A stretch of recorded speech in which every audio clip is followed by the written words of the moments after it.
Tubia. It's Rob. It's your buddy. Yep, making another video.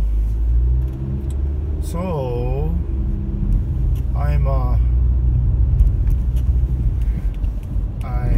driving out in rush hour. I'm gonna go check out a Toyota convertible. It's a Toyota Solara for sale, and I decided to, I tried Lyft, I tried Uber, and I didn't like trading all this time for money. That's one. And two, I didn't like all the laws, and I didn't like getting screwed over by customers. Like there's some customers, they just they just make a complaint and you don't know who complained. You just get a message from Uber or Lyft. And I've been on the Lyft and Uber forums, and I hear the various complaints that people get. Other challenges are when people throw up, and they just throw up all over the car, and you get $150 credit or something, but man, some of the it's just not worth it. I mean, vomit, and there's some, and then if you work at night, there's some ladies that pee in their pants and they get all over your seats, and then now you got urine in the upholstery and in the the cushion sponge material. I mean, that is just nasty. Okay, so there's that. And then another thing too is you get banned, like when somebody makes a complaint and you get or no, you can't turn down rides, and some you just want to turn down. Like you don't want to go pick up somebody at this rough part of town or whatever. And then there's some rides you just don't want to do. Like, heck, somebody just wants to go, I don't know, like 3 blocks, and you gotta drive like 30 blocks, just to pick them up. And yeah, it's just stuff so, and then I gotta wash the car. I gotta keep it really clean, and I'm kind of a slob, actually. I mean, I don't like my cars. I mean, what should I say? I like a clean car, but because I park outdoors during the daytime, I park under a tree that keeps shedding, and birds literally shitting on my car. It's like I wash it, and within like a couple days, it's dirty again. So I kind of, at some point I just don't put that much effort into cleaning it, and it sucks. It really sucks. So anyhow, yeah, where I work, I park under this crazy ass tree, and it just keeps having droppings, like the sticky sap with whatever little pods, fruit pods. But long and short is I'm thinking of doing Turo, which is spelled T-U-R-O, and what it is you rent out your car to somebody. And although that sounds a bit extreme, like what if freaking somebody runs over like a little kid, or uses your car in a crime, or just wrecks it and damages the upholstery, right? Whatever it is. The thing is with Turo, the idea of Turo is that it's supposed to reduce your monthly payments if you have payments, or if you have a second car, it allows you to monetize. Lets you rent it out, and whatever, make 35 bucks a day renting it out. So the idea is, well, if you rent it out like 2 days out of the week, your second car, you rent it out for 2 days out of the week, then you could get like 70 bucks a week, and that equals to 280 a month. 280 a month, hey, that's like extra money, right? So I'm hoping to rent it out a third of the month, so 10 out of the 30 days. And if I can get, like, let's say 35 bucks, so 350 a month instead of 30 days. 10 days. Yeah, if I rent it out 10 days, then that means in a year, if I rent it out 12 months, I mean, let's see, 120 days, then that makes whatever that is, 120, so 70, yeah, so that makes 3,700, I guess. Oh, no, 3,500 plus 700, so $4,200. So that's some good money, right? So $4,200. Yeah, I could go for that. And if you purchase a used car in the, low enough, like let's say you purchase it in the 7,000 range, or even a 6,000 range, right? Then hey, you got your car mostly paid for, and then you can, I mean, of course you got to pay taxes and insurance, but the idea is now you have this asset. It's kind of like buying a house.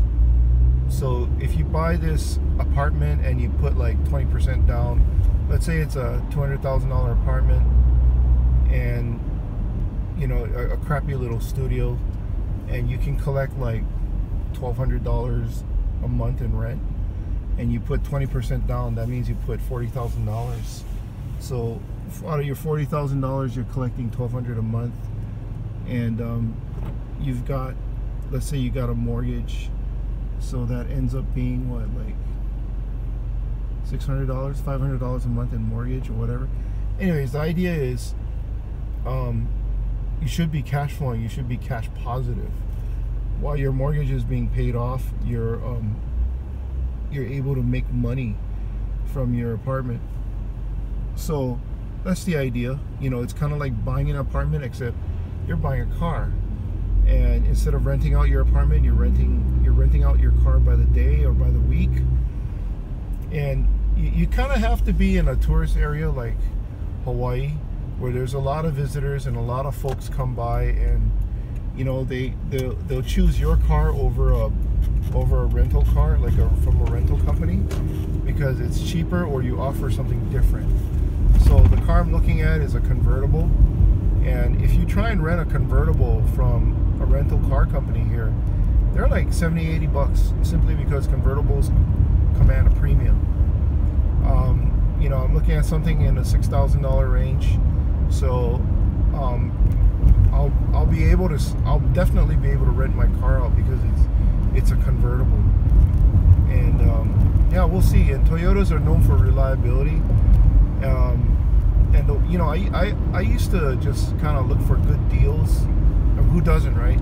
But the way I look for good deals is I generally look at the VIN number where the car's made, and what you can do is right off the bat, if it starts with a J, that's already a good sign. That means it's made in Japan, the country of manufacture. If it starts with a 1, a 2, a 4, or a 5, no wait, 1, 2, 4, and 5, yeah, no, a 1, 4, or a 5, that's made in the US. If it's a number 2, it's made in Mexico, I think. No, 2 is made in Canada. I forget. 3, I think, is made in Mexico. 4 is in US, 5 is in the US. But your VIN number, that number is, it could be a letter, like a J, but that VIN number defines or tells you lots of information about the vehicle. So anyhow, I generally don't buy cars that don't have a J. I buy Japanese cars. The other thing I do to check reliability is I'll look it up on carsurvey.org. And what's nice about Car Survey is it's kind of like Consumer Reports. However, it's for people that have owned the vehicle for an extended amount of time. Basically, you go on the site and you select your vehicle, and then you can see, okay, there's been 5 owners for a 2006 Solaro. There's 2 owners for a 2007 Solaro, or you know, and there's 16 owners for a 2004 Solara, and then you read all the reviews, and then they'll tell you like common problems. So like one thing I discovered was the Solara is a 2-door and the door is extra long. It's a 4-seater, so they make the door much longer so that, you know, people can crawl in the back. And what I found was a few people had said the door hinges get loose and they had to retighten them. Oh, okay, that's kind of interesting, you know. If you know, especially if several people have said that. It's like, yeah, my doors are loose too, but my mechanic fixed them. You know, if several people say that, then okay, you know that's a problem, or that's a common issue. So I looked up like my Scion XB, and you know, a common problem was like one of the rear door plastic panels right by where you lift, where you open the door, that triggers the door to unlock. That often breaks. The power locks break on that car frequently, so you got to use the key to open it on driver's side. You know, there's little nuances like that need fixing. But anyways, there's things to look out for, right? What I like about the site are the potential problems. It's kind of like an Amazon review, and you know what? In fact, that's what it is. It's just like an Amazon review. So I was checking out like a Mazda MPV, like a minivan, and here, you know, you see like 40 different people have owned it, and from all over the world, and you hear these people say, you know, like at 20,000 miles the engine broke, and then I find out, you know, Mazda, I bought Mazda because it was Japanese, but it's a Ford engine and it breaks and it sucks. And then you hear another guy saying, yeah, you know, it's under 10,000 miles, I bought it, it's less than a year old and it crapped out on me and I'm never buying this car again. So, you know, if you have like a good third of the people or half the people complaining about the car, that a certain problem like is very prevalent, that's what you want to avoid, right? And that's kind of how I found out the larger Honda vehicles, even though it's a Japanese car, has some serious transmission problems. Right now it's kind of well known because transmission is a big thing. You know, when your tranny goes bad, it's expensive. And but you can read all these reviews of you know, of the different cars. Somehow the CR-V doesn't have the tranny problems as like Honda Odyssey or Honda Pilot. Okay, so that's one tip. Another site I go to is Fuelly, like fuelly.com or .org. Yeah, is that right? Maybe it's fuel, FUEL.LY. I think it's that. I think that's the web address. Anyhow, Fuelly's kind of neat.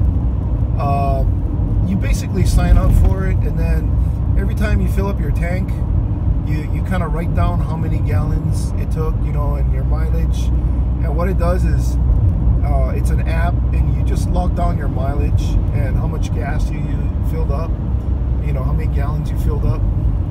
And what it'll do is, I mean, it'll track like, I don't know how many thousands of cars, maybe even millions, but it'll track real world averages, you know, real world usage.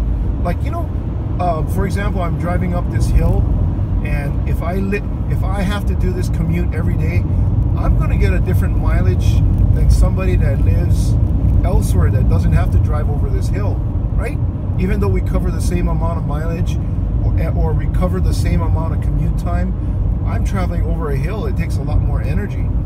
Or if I'm stop and go traffic versus freeway. But what's nice about it is it takes an average of whole crap load of people. So like what was interesting was what I found out was I'm driving here a Highlander, and a Highlander I get 19 miles a gallon. Okay, I could be heavy-footed, Yeah, that could be it. I tend to like the speed, like just I should say accelerate. So it's known that if you accelerate faster, you're actually consuming more energy, and therefore you're just using more gas. But if you slowly accelerate, you're going to use less gas, right? But the way I drive both a mixture of street traffic and freeway, and I get a combined 19 miles per gallon. Sometimes it's 19.6, sometimes it's 19.2. On average, it's 19. It hasn't gone to 18. And I pump the aircon because it's Hawaii, right? I rarely drive with the windows down.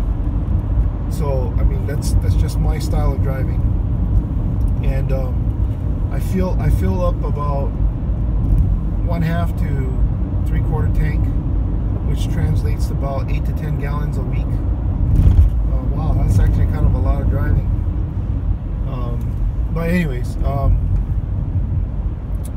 so Fuelly kind of reveals the true mileage, because if you take like 100 different Highlanders and you get an average, you get a good idea of what the real mileage is, so because it's averaging everybody out, right? Okay, so one of the neat things I found out about the Highlander is, like, the first gen is great. Okay, once you get to like a 2009 Highlander or 2008, the fuel mileage just goes downhill. And yeah, they changed the generation, but they do like little things, like they maybe like increase the engine capacity, or they do like some little thing. Well, maybe it's not a little thing, but they do something, and then it's like it just bonks, like it just changes it completely. So one of the things I found out was there's some really interesting stats I got, like for example, when I research a car, let's see, which car was I researching? I think I was checking out like a Lexus, right? And okay, so for example, the Highlanders I want are Gen 1 2001 to 2007, Gen 2 2007 to 2008, hybrids 2007 to 2013.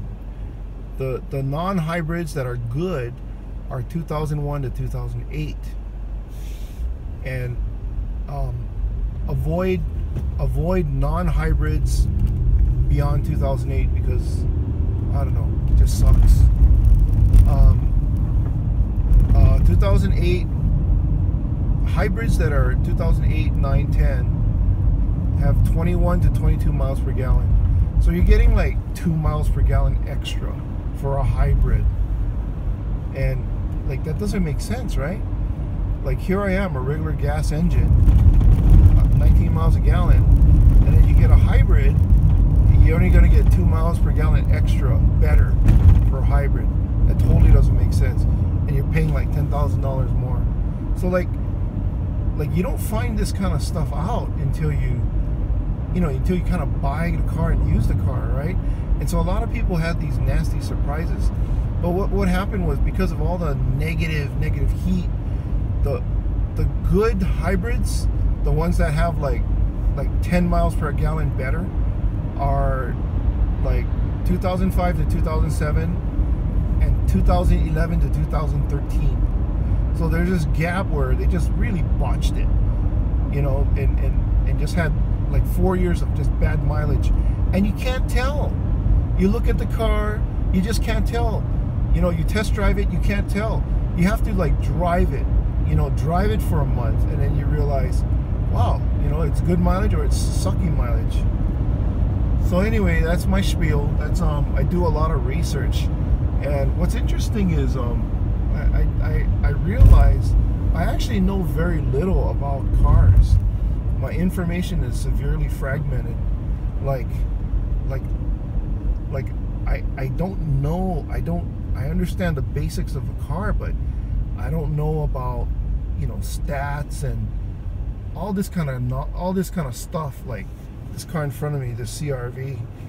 I don't know how really reliable it is, and you know, I look at the engine, I might look for something like a leaky gasket, but I don't really know what to look for and feel for. Like, I mean, if the engine's shaking and the steering wheel is jiggling around and it's making a funny noise, yeah, then I won't buy it, but I don't know what's causing it. So I don't really know cars, but I do know, I just know what I read from reports, which is kind of a funny way to know cars, because I don't really know the car. I just know what the results are.